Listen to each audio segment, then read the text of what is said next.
तो इस कहानी के शुरू में हमें एक अंधेरा जंगल दिखाया जाता है जहाँ एक बच्चा भाग रहा था, किसी से डर कर या किसी से बचकर। सीन कट होता है और हमें इसी जंगल के दरमियान से गुजरती एक सड़क पर एक रेड बस दिखाई जाती है। थोड़े ही आगे जाने पर इस बस को एक दरख्त की वजह से अपना रास्ता ब्लॉक मिलता है, इसलिए इस बस ने एक दूसरा रूट ले लिया। ये जाने बगैर कि आगे कोई खतरा भी हो सकता है। वहाँ पर हम कुछ स्केलेटन भी देखते हैं और आगे जाने पर सारे दरख्त भी इर्द गिर्द से खत्म हो चुके थे। अचानक ही धुंध ने चारों तरफ से उन्हें घेर लिया था। बस में बैठे हुए बच्चे भी डर कर बाहर रोड की तरफ देखते हैं, क्योंकि एकदम से ही ड्राइवर को बस रोकनी पड़ी थी। उसने नीचे उतर के देखा तो सामने एक मरा हुआ हिरन था, जिसे वो ठिकाने लगाते ही जैसे ही पीछे मुड़ा तो एकदम से शॉक रह गया। अगले ही मिनट जब वो बस में दोबारा चढ़ा तो हमने देखा कि उसके पीछे कोई आदमी था जिसने बस ड्राइवर को गन पॉइंट पर लिया हुआ था। वो सब बच्चों को भी धमकी देकर अपनी सीट्स पर बैठने को कहता है। सभी उसकी बात मानने लगे और एकदम से इसी बस में बैठे हुए एक बच्चे को याद आया कि उसने न्यूज में इस आदमी के बारे में पढ़ा था। वो एक सीरियल किलर था और अभी कुछ ही दिन पहले जेल से भागा था। सिर्फ यही नहीं, डरा देने वाली बात ये भी थी कि ये आदमी सिर्फ टीनेजर्स को ही मारा करता था। ये कह लें कि वो एक साइकोपैथ है। इस आदमी के कहने के मुताबिक ये लोग सब करते रहे। इन्होंने अपने फोन भी विंडो से बाहर गिरा दिए और ड्राइवर अपनी बस चलाता रहा। और चलते हुए ड्राइवर ने एक और साइन बोर्ड मिस कर दिया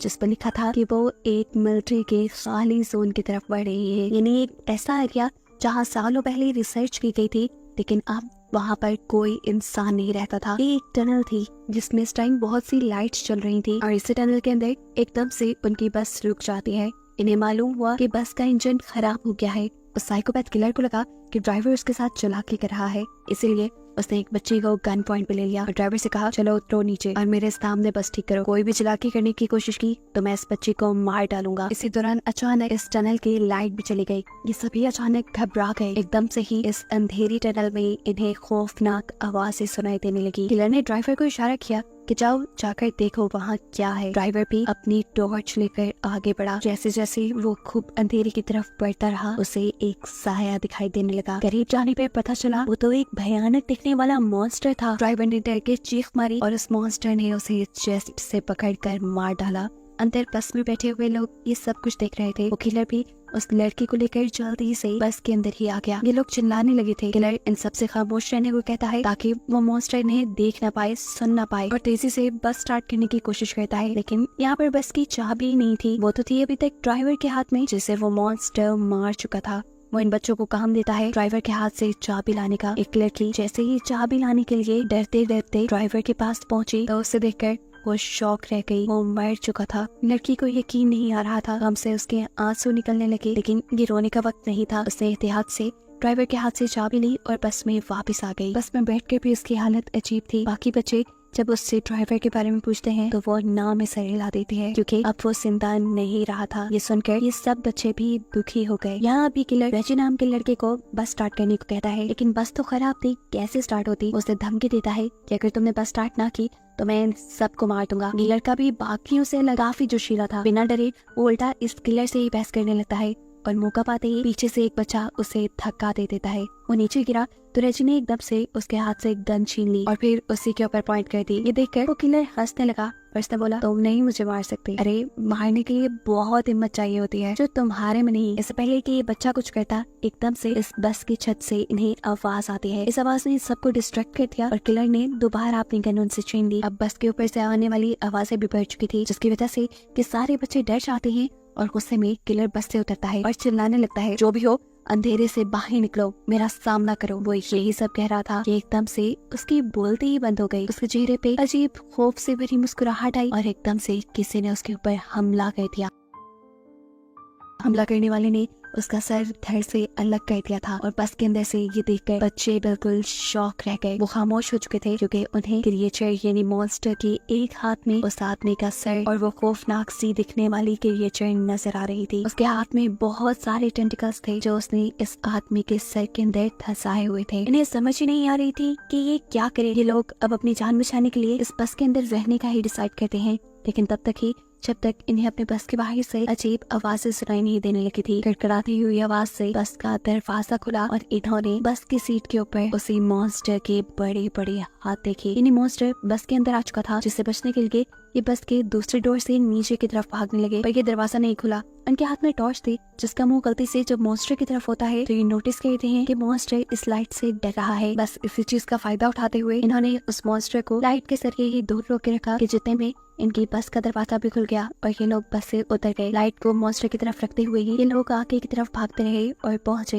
एक बंकर के अंदर। इस बंकर के अंदर एक रूम भी था जिसपे इस पूरी जगह का एक मैप बना हुआ था, जिसे देखकर ये पता चलाते हैं कि ये एक मिलिट्री बेस है। और अगर ये एक मिलिट्री बेस थी तो यहाँ पर लाइट भी हो सकती थी और कंट्रोल पैनल भी हो सकता था। और अगर इन्हें उस मॉन्स्टर से बचे रहना था तो किसी तरह इन्हें वो कंट्रोल पैनल ऑन करना था जिससे यहाँ की लाइट्स चल जाएं और वो मॉन्स्टर इनसे दूर रहे और फाइनली ये लोग बच के जा पाए। ये लोग कंट्रोल पैनल को ढूंढकर उसे ऑन करने का डिसाइड करते हैं। मैप को रखकर ये एक पूरा प्लान बनाते हैं और सोचते हैं कि आखिर कहाँ पर वो कंट्रोल पैनल हो सकता है। नोलन और इसका साथी पावर पॉइंट को ढूंढने के लिए चले जाते हैं, जबकि यहाँ पे बैठे हुए ये तीनों अजीबोगरीब तरीके से अपना टाइम पास कर रहे थे। अब कोई नहीं इन दोनों लड़कों से कहती है मुझे वॉशरूम जाना है। अकेले वो जा नहीं सकती थी क्योंकि उसे डर लग रहा था, इसीलिए रेजी उसके साथ चला गया। रेजी उसे बातों में तंग किया जा रहा था, इसीलिए अब क्वीनी उसे कोई जवाब नहीं दे रही थी। काफी देर हो गई, क्वीनी उसकी तरफ जब मुड़ी नहीं तो उसे कुछ अजीब लगा, इसलिए फाइनली उसने पीछे मुड़कर देखा तो वहाँ क्वीनी थी ही नहीं। उसके तो होश ही उड़ गए। जोर जोर से चिल्लाते हुए वो यहाँ वहाँ क्वीनी को ढूंढने लगा। उसके दूसरे दोस्त को भी ये बात पता चल गई कि क्वीनी गायब है। ये लोग इस पूरे एरिया में क्वीनी को ढूंढने लगे और आखिर एक ऐसी जगह पहुँचे जहाँ इन्हें क्वीनी दिख गई। लेकिन इस वक्त क्वीनी के ऊपर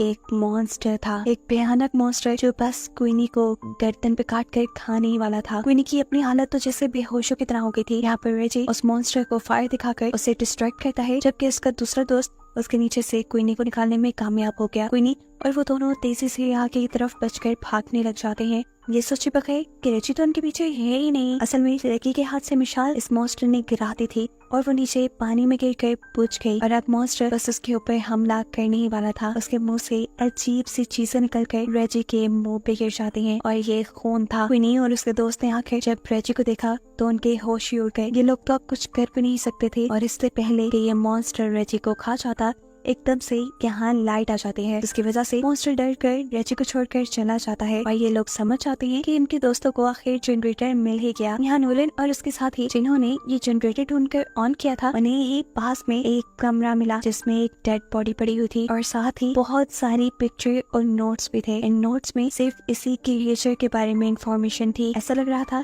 कि जैसे किसी ने इस क्रिएचर के ऊपर बहुत रिसर्च की है और फिर जैसे वो इसको मारने में कामयाब नहीं हो पाया। खैर ये सब पढ़ना इनका पॉइंट नहीं था। इनका पॉइंट था कि ये जल्द ही सेफली इस कार से निकल जाए, इसीलिए ये पीछे की तरफ मुड़ते हैं तो इन्हें दूर से एक अजीब सा शैडो दिखाई देता है। ये दोनों डर गए। इन्होंने सांस तक रोक लिया क्योंकि आने वाला मॉन्स्टर भी हो सकता था। पर मालूम हुआ कि ये कोई मॉन्स्टर नहीं बल्कि उसके तीनों साथी थे, जिनको देखकर ये खुशी से उनके पास चले गए। ये खुशी सिर्फ एक पल की थी क्योंकि अगले ही पल उन्होंने क्वीनी की गर्दन पे एक निशान देखा।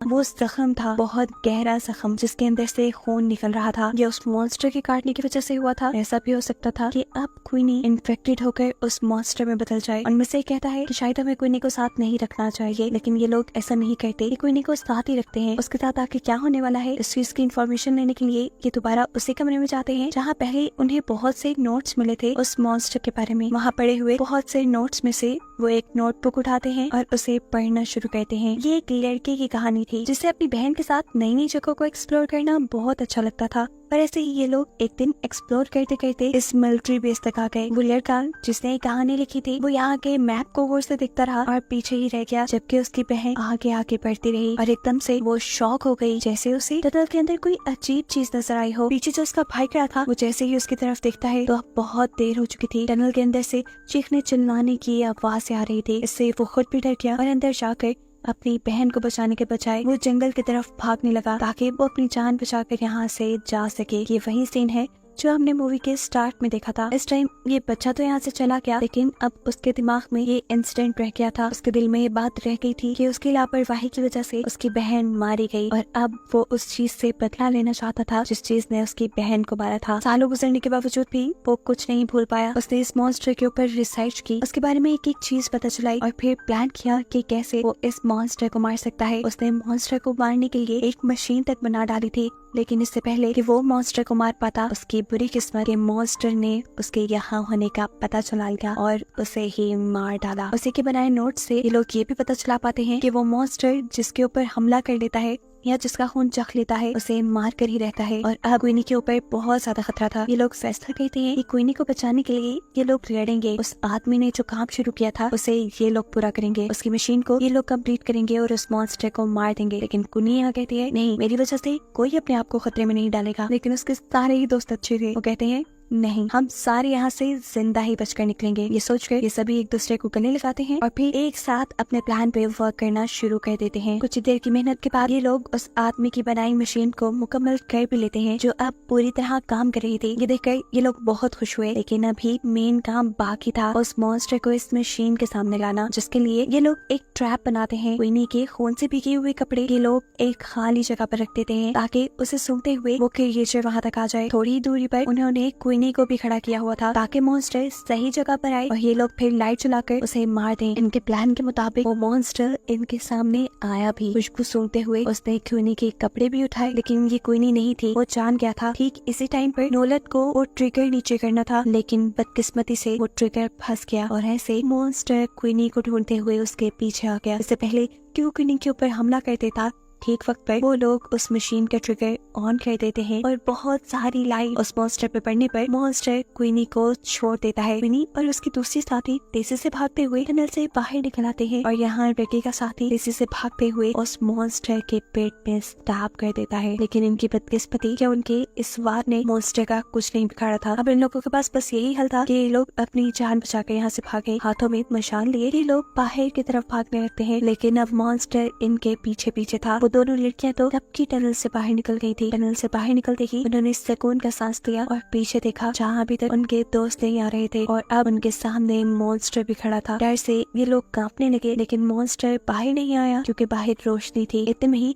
पीछे हम उन तीनों लड़कों को भी देखते हैं जो अब इस मॉन्स्टर के करीब आकर पीछे से उसे आग लगाकर टनल से बाहर आ गए। वो मॉन्स्टर आग में जल गया और फाइनली इनका प्लान सक्सेसफुल रहा। इन्होंने उस मॉन्स्टर को मार दिया था। इन सब की जान बच गई थी। ना सिर्फ अपने लिए, इन्होंने यहाँ आने वाले आगे सभी लोगों के लिए खतरा खत्म कर दिया था। इसीलिए ये बहुत खुश थे। कहानी के आखिरी सीन में ये बच्चे अपने ड्राइवर को याद करते हैं जिसने इनसे एक पहेली पूछी थी कि वो ऐसी क्या चीज है जो हर मुसीबत से हमें बाहर निकाल देती है। उस टाइम तो इन्हें इस पहेली का जवाब नहीं आया था, लेकिन अब ये लोग समझ गए थे कि वो चीज हिम्मत है जो किसी भी इंसान को किसी भी मुश्किल से बाहर निकाल देती है। मरते हुए भी ड्राइवर इन्हें बहुत बड़ा सबक दे चुका था जो इनकी लाइफ में बहुत काम आने वाला था। और बस यही बताते हुए ये कहानी यहाँ खत्म हो जाती है। कहानी की शुरुआत एक जंगल से शुरू होती है जिसके ऊपर आज एक प्लेन उड़ रहा था। इस प्लेन में आग लगी हुई थी, इसलिए प्लेन से कोई चीज नीचे फेंकी गई थी। देखते ही देखते प्लेन तबाह हो गया और उसमें बैठे सभी यात्री मर गए। प्लेन से जो चीज नीचे फेंकी गई थी वो एक छोटू था और वो इस वक्त जानवरों के बीच था। धीरे धीरे वक्त बीतता गया और छोटू जानवरों के बीच ही रहकर बड़ा हो गया। कुछ सालों बाद कुछ शिकारी जंगल में आए थे। जंगल में जब उन्हें छोटू दिखा तो उन्होंने उसे एक बॉक्स में बंद कर लिया। एक लंबे सफर के बाद ये बॉक्स प्राचीन विभाग में पहुंच जाता है। शिकारियों ने विभाग वालों को सब बता दिया था कि उन्हें जंगल में एक जंगली लड़का मिला है, इसलिए विभाग वालों ने बॉक्स अपने पास मंगवा लिया था। विभाग वाले धीरे धीरे बॉक्स खोलते हैं, जिसके बाद जंगली जेल में आ जाता है। जेल में आते ही वो उछल कूद करने लगा क्योंकि उसका पूरा जीवन जंगल में बीता था। देखते ही देखते वो जेल तोड़कर बाहर निकलने की कोशिश करता है, लेकिन फिर एक गण देखकर पीछे हट जाता है। गण देखकर जंगली बेहद डर गया था। इसी बीच प्राचीन विभाग की लीजा भी आ जाती है। लीजा बहुत प्यार से जंगली से पेश आती है। लीजा का प्यार देखकर जंगली शांत हो गया था। लीजा उससे बात करने की कोशिश करती है, लेकिन जंगली को बोलना नहीं आता था। इसी बीच जंगली की नजर लीजा के तरबूजों पर पड़ती है, जिन्हें देखकर वो हैरान हो जाता है। जंगली ने आज पहली बार लड़की देखी थी। जेल के बाहर खड़े लोग भी उसकी हरकतें देखकर हैरान थे। वो समझ गए थे कि इस जंगली को कुछ नहीं आता, लेकिन धीरे धीरे ये सब सीख जाएगा। कुछ देर बाद जंगली का मेडिकल शुरू हो गया। विभाग के डॉक्टर उसके सभी टेस्ट करते हैं और जंगली सभी में पास हो जाता है। भले ही उसका जीवन जंगल में बीता था, लेकिन फिर भी वो पूरी तरह तंदुरुस्त था। अगले दिन जंगली को गिनती सिखाई जाने लगी। उसे बताया जाता है कि बॉक्स पर 3 बार हाथ मारना है और फिर केला मिलेगा। जंगली कोशिश तो करता है, लेकिन सफल नहीं हो पाता। कई कोशिशों के बाद वो ऐसी शरारत करता है कि विभाग वाले हैरान हो जाते हैं। गिनती के बाद जंगली को फिर से जेल में डाल दिया गया था। इस बार जेल में एक बड़ा सा शीशा भी था, जिसे देखकर जंगली हैरान हो गया। विभाग वाले देखना चाहते थे कि शीशा देखकर जंगली क्या करता है। जंगली ने पहली बार शीशा देखा था, इसलिए पहले तो वो काफी डर गया था, मगर जल्दी ही उसे समझ आ जाता है कि शीशे में उसी की परछाई नजर आ रही है, जिसके बाद उसका डर भी खत्म हो जाता है। विभाग वाले समझ गए थे कि भले ही जंगली बोल नहीं पाता, मगर उसका दिमाग काफी तेज है। शीशे के बाद उसे जानवरों और इंसानों की तस्वीरें दिखाई जाती हैं, ताकि वो जानवरों और इंसानों में फर्क जान सके। जंगली की हरकतें देखकर विभाग वाले इतना तो समझ गए थे कि जंगली खतरनाक नहीं है। इसी वजह से उसे जेल से निकालकर एक बड़े कमरे में रख दिया जाता है। अगले दिन जब एक डॉक्टर कमरे में आता है तो वो उसके पीछे छुप जाता है। डॉक्टर यहाँ जा रहा था, वो उसके पीछे पीछे जा रहा था। डॉक्टर पूरे कमरे में उसे ढूंढता है, लेकिन वो तो उसके पीछे छुपा हुआ था। डॉक्टर जब कमरे से निकलता है तो वो भी उसके पीछे पीछे कमरे से निकल आता है। देखते ही देखते पूरे विभाग को पता चल गया कि जंगली कमरे में नहीं है। विभाग वाले उसे पकड़ने की पूरी कोशिश करते हैं, लेकिन वो उनके हाथ नहीं लगता और वहाँ से भाग जाता है। दूसरी तरफ लीजा अपने घर में काम कर रही थी। उसके घर में निमो नाम का एक बंदर रहता था। विभाग वाले लीजा के पास आकर उसे भी बता देते हैं कि जंगली भाग गया। उधर जंगली भागकर शहर में आ गया था और फिर जल्दी ही एक क्लब में आ जाता है। क्लब में एक लड़की बिल्कुल लीजा जैसी दिख रही थी। लड़की का पीछा करते करते वो जब बाहर आता है तो वो समझ जाता है कि ये लड़की लीजा नहीं है। वैसे लीजा भी जंगली को ढूंढ रही थी। उसे भी पता था कि जंगली को शहर के बारे में कुछ नहीं पता, इसीलिए वो काफी परेशान हो रहा होगा। इसी बीच जंगली घूमते घूमते कुछ बदमाशों के पास पहुंच जाता है। बदमाश पहले उसका मजाक उड़ाते हैं और फिर उसे मारने की तैयारी करने लग जाते हैं, लेकिन जब वो जंगली की ताकत का नमूना देखते हैं तो उसी पल पीछे हट जाते हैं। सुबह होते होते जंगली देखता है कि कुछ पक्षी घबराकर उड़ रहे थे, क्योंकि किसी ने उनका पेड़ काट लिया था। जंगली देखता है कि 2 आदमियों ने पेड़ काटा था और अब वो उसे एक गाड़ी में रखकर जाने लगे थे। जंगली भी गाड़ी के पीछे पीछे जाने लगा था, क्योंकि वो पेड़ हासिल करना चाहता था। गाड़ी का पीछा करते करते वो भीड़ वाले इलाके में पहुंच जाता है। इतनी सारी भीड़ देखकर पहले तो जंगली डर गया था, लेकिन फिर जल्दी ही खुद को संभाल लेता है। काफी कोशिशों के बाद वो गाड़ी तक पहुंचता है और गाड़ी से पेड़ चुरा लेता है। इसके बाद वो उसी जगह पर आकर पेड़ लगाता है जिस जगह से उसे काटा गया था। इसी बीच पुलिस भी उस तक पहुंच जाती है और वो जंगली को चोरी के इल्जाम में पकड़ लेती है। कुछ देर बाद पुलिस जंगली से पूछताछ करने लगी। वो उससे उसका नाम और पता पूछती है, मगर जंगली को बोलना नहीं आता था, इसलिए वो कोई जवाब नहीं दे पाता। उधर लीजा अभी भी जंगली को ढूंढ रही थी, जबकि पुलिस वाले जंगली की हरकतें देखकर समझ गए थे कि ये बंदा जंगल से आया है और इसे शहर के बारे में कुछ नहीं पता। कुछ देर बाद पुलिस के कहने पर जंगली को चिड़ियाघर में बंद कर दिया जाता है। जल्दी ही लीजा भी चिड़ियाघर में पहुंच गई और वहाँ उसे जंगली दिख जाता है। जंगली को खोजते खोजते लीजा यहाँ आई थी और किस्मत से उसे जंगली मिल भी जाता है। लीजा के कहने पर चिड़ियाघर वाले जंगली को छोड़ देते हैं, जिसके बाद लीजा उसे अपने घर ले आती है। लीजा के घर में हर तरह का सामान था और इतना सामान देखकर जंगली हैरान हो गया था। वो पहली बार किसी के घर में आया था। निमो जब टीवी देखने लगा तो टीवी देखकर जंगली के तोते उड़ गए। टीवी में जो भी चीज दिखाई जा रही थी वो उसे असली समझ रहा था। वो टीवी से फल निकालने की कोशिश करता है, लेकिन गलती से उसका बोर्ड ही निकाल देता है। रात होते होते लीजा ने उसके सोने का इंतजाम कर दिया। लीजा प्यार से उसे बिंगो बुलाने लगी थी और जंगली को भी ये नाम पसंद आ गया था। अगले दिन लीजा उसे बोलना सिखाने लगी। उसकी काफी कोशिशों के बाद बिंगो कुछ कुछ शब्द बोलने लगा। इसके साथ लीजा उसे पढ़ाने भी लगी ताकि बिंगो पढ़ना लिखना भी सीख जाए। धीरे धीरे दिन बीतने लगे। अब लीजा बिंगो को रोज बोलना भी सिखाती और उसे पढ़ना भी सिखाती। बिंगो के पास जो समय बचता उसे वो निमो के साथ गुजारता। ऐसे ही एक रात लीजा और बिंगो खाना खा रहे थे। आज लीजा ने खाने में नूडल्स बनाए थे। लीजा और निमो तो नूडल्स खाने लगे, जबकि बिंगो दोनों को हैरानी से देख रहा था। असल में वो नूडल्स को कीड़े समझ रहा था, मगर लीजा के समझाने पर वो समझ जाता है कि ये खाने वाली चीज है। अब बिंगो भी मजे लेकर नूडल्स खाने लगा। तीनों अभी खाना खा ही रहे थे कि तभी घर की घंटी बजती है। घंटी सुनकर लीजा ने जल्दी जल्दी बिंगो को छुपा दिया। इसके बाद वो जब दरवाजा खोलती है तो प्राचीन विभाग का एक डॉक्टर अंदर आता है। वो लीजा से बिंगो के बारे में पूछता है, लेकिन लीजा कहती है कि मैं भी बिंगो को ढूंढ रही हूँ। दरअसल लीजा ने बिंगो को प्राचीन विभाग से छुपा कर रखा था। वो नहीं चाहती थी कि बिंगो फिर से जेल जाए और फिर से डर जाए। इसी बीच बिंगो अपना भेष बदलकर डॉक्टर के पास आता है और आते ही डॉक्टर को मारने लग जाता है। डॉक्टर को लगा कि ये लीजा का प्रेमी है, इसलिए वो डर कर वहाँ से भाग गया।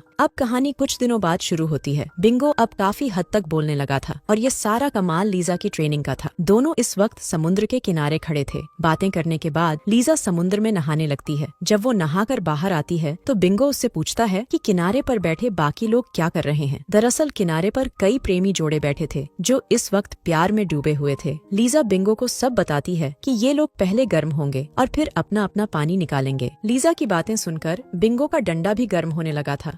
रात को जब लीजा सोने की तैयारी कर रही थी तो बिंगो उसके पास आता है। वो तो पहले से ही गर्म था और वो लीजा को भी गर्म कर देता है। इसके बाद दोनों एक दूसरे का पानी निकालकर सो जाते हैं। अब बिंगो को लगने लगा कि लीजा उसी से शादी करेगी और उसी के बच्चों को जन्म देगी। ऐसे ही एक दिन बिंगो निमो के साथ खेल रहा था और लीजा अपने कमरे में थी। इसी बीच लीजा को उसके दोस्त सैम का फोन आता है। सैम को भी जानवर बेहद पसंद थे। वो लीजा से बिंगो के बारे में पूछता है तो लीजा उसे बताती है कि बिंगो मुझसे शादी करना चाहता है, लेकिन मैं शादी नहीं करना चाहती। उधर बिंगो ने दूसरे फोन पर उसकी सारी बातें सुन ली थी। उसका मानना था कि लीजा उसे बेहद चाहती है, इसलिए वो उसी से शादी करेगी। लेकिन लीजा की बात सुनकर वो बेहद उदास हो गया। अगले ही दिन उसने जंगल में वापस जाने का फैसला कर लिया और इस बार निम्मो भी उसके साथ जाने वाला था। लीजा को जब पता चलता है कि बिंगो ने उसका घर छोड़ दिया तो वो बेहद उदास हो जाती है। उधर बिंगो तो वापस जाना चाहता था, लेकिन शहर में जानवरों की हालत देखकर वो रुक जाता है। शहर में जानवरों की हालत अच्छी नहीं थी और ये चीज बिंगो को पसंद नहीं थी। वो प्राचीन विभाग में आकर सभी को समझाता है कि जानवरों की भी अपनी जिंदगी होती है और हमें उनकी जिंदगी में दखल अंदाजी नहीं करनी चाहिए। विभाग वाले उससे वादा करते हैं कि हम जानवरों की मदद करेंगे और उन्हें बिल्कुल भी परेशान नहीं करेंगे। कहानी के आखिर में बिंगो शहर में ही रहकर जानवरों की मदद करने लगा। लीजा भी उसके पास लौट आई थी और दोनों ने शादी भी कर ली थी। इसी के साथ इस कहानी का यही अंत हो जाता है। हमारी वीडियो देखने के लिए बहुत बहुत धन्यवाद। अगर आप ऐसी ही वीडियोस के दीवाने हैं तो प्लीज मेरे चैनल को जरूर सब्सक्राइब करें। मिलते हैं अगली वीडियो में, तब तक के लिए नमस्कार।